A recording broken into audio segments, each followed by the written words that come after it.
You're here basically, right? You live here. You're part Most of of the the time, system yeah. now. Yeah, really. I guess, yeah. Yeah. I integrated. Yeah. I mean, obviously, it's pretty much based on money. The system here.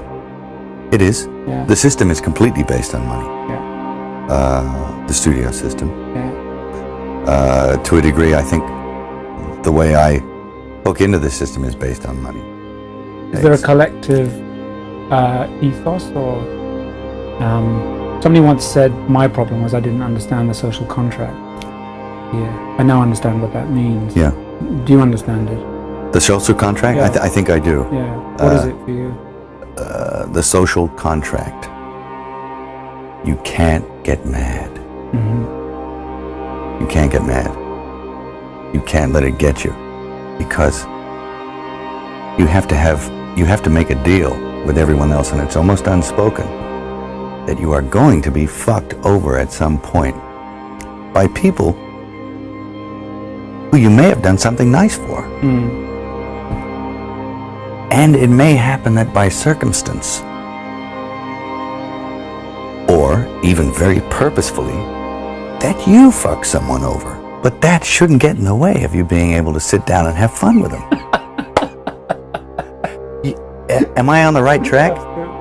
You can't build a resentment about it. You have to still try and love those people. Yeah. Because that's the way they're thinking. Because it ain't personal.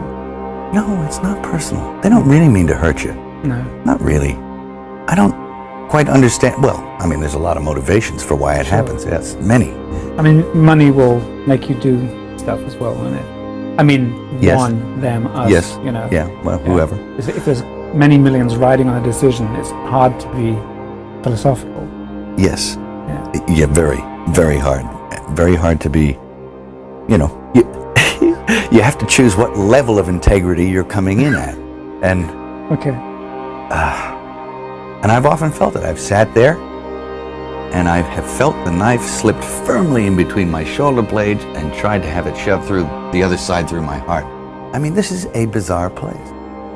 And it doesn't take very long, and I'm sure you've experienced this if you've stayed here for any length of time. You come in, you're fresh from the outside, you're off the boat, from the farm, still got shit on your shoes, you're in here, people are charmed by that you've still got shit on your shoes.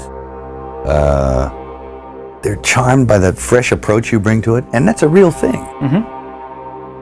But they're also stroking the shit out of you, licking you all over. And that's kind of good for you too. It's great. But it doesn't take very long before you realize, or before it gets to you. It's cascading on you all the time. You can't get away from certain attitudes, from certain modes of behavior that this town and the industry dictate.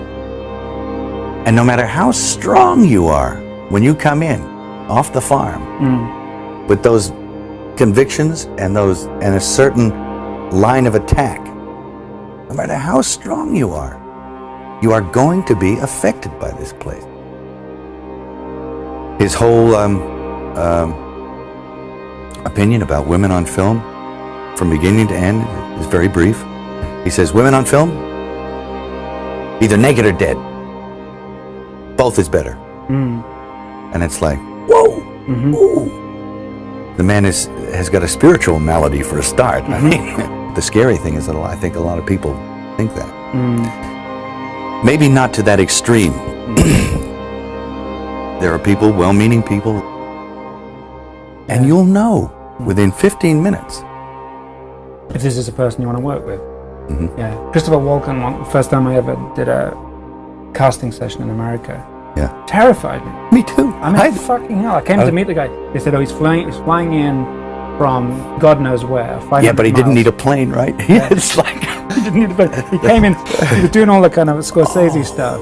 And I said, have you had a chance to read the script? And he looked at me and he said, do you like my face? And I went, yes. And he said, but that's fucking great, because if you don't, get De Niro. Fuck you, I'm out of here. And we stood up and walked out. And everyone said, well, that I think was quite a good meeting. No, he came to see me on a rooftop in New York. I said, hey, can I talk to you? And he said, sure. He floated in, sideways, through a crowd of people. He was wearing black. And it was like one of those old vampire movies where they don't walk, but they glide. And he was a dancer, so he has he's very, graceful. Yeah. And he moved sideways, and he just sat down in a chair next to me, and it kind of frightened me. And he's a very smart guy. And we started talking, and I didn't, say much of anything about reading the script. Nothing. I just started talking about the Middle Ages, and he began to talk tortures.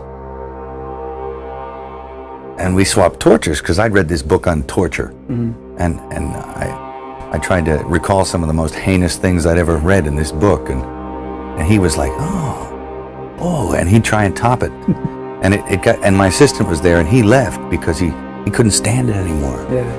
The air had turned cold, and then he left, and I wanted to leave, and because I knew that I didn't want to work with him, and he was getting scary. Yeah.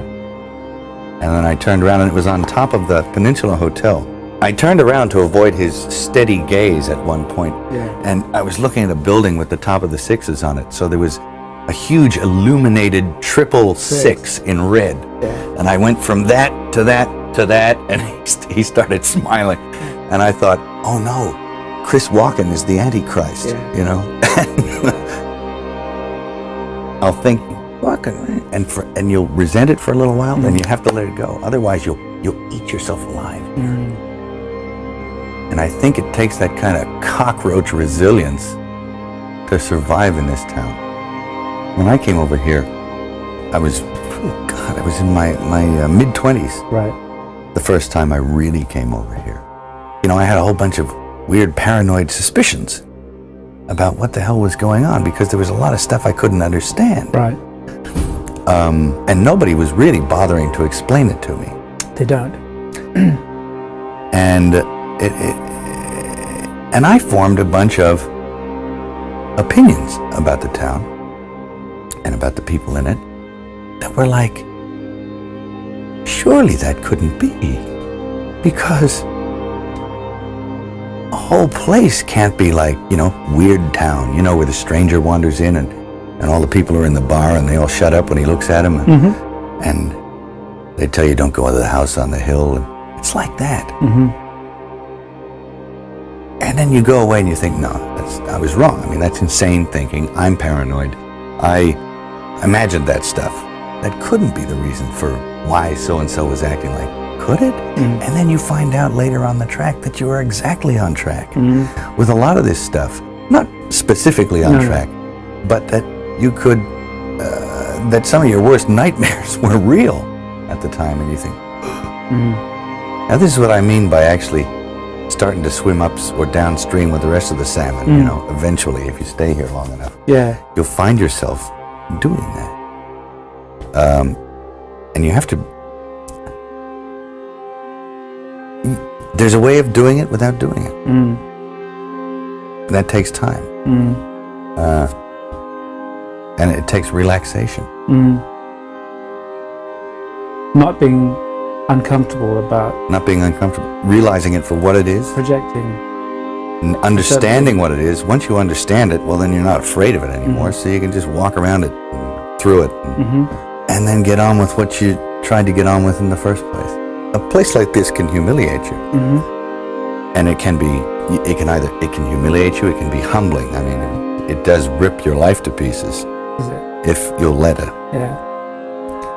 And it's always pounding at the walls. It's like these little guys, these little heathens with no soul downstairs with horns on their head with a battering ram trying to beat your walls in.